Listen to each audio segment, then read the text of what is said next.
ngà non tên nuôi nhà ngà nữ mà la quê yo sa nhà nhị gà gà lê hô nè khăm thang nghe cho nhị gà mà si quê à nhà mà gò mà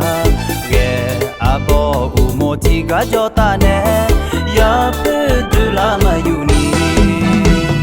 gà ya ô nuôi mô la nhà quê nghe à nhà nè chọn ta gà mà alo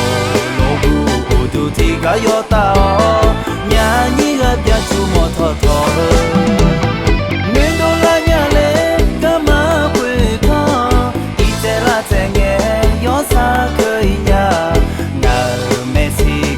nó để cho lu nhà nhưng na aga cho le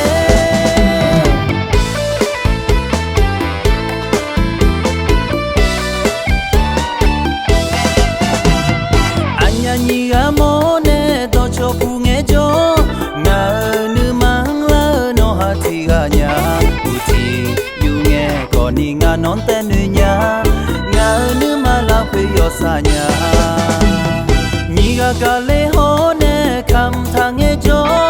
nhị ga mà si quê à nhà mà gò mà ghé à bò u mô ti gà cho ta nè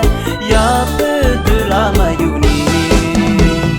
gà ya ô nuôi mô la nhà quê nghe à nhà nè chọn ta gà mà alo lô bu u tu ti gà yo ta ô nhà nhị ga bia chu mô thọ thọ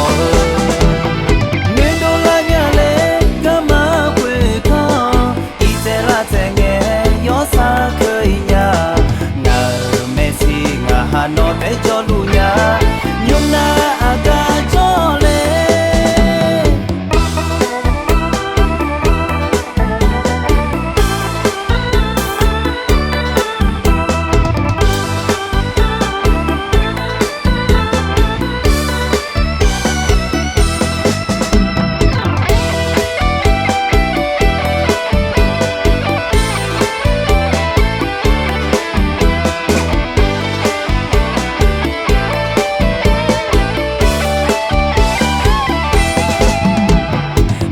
nhị ga mô nè to cho phu nghe cho ngà nữ mang la nó ha thì ga nhà u thì yu nghe còn đi ngà non tên nuôi nhà ngà nữ mà la quê yo sa nhà nhị ga gà lê hô nè khăm thang nghe cho nhị ga mà si quê à nhà mà gò mà ghé à bò u mô ti gà cho ta nè ya bê tư la mà yu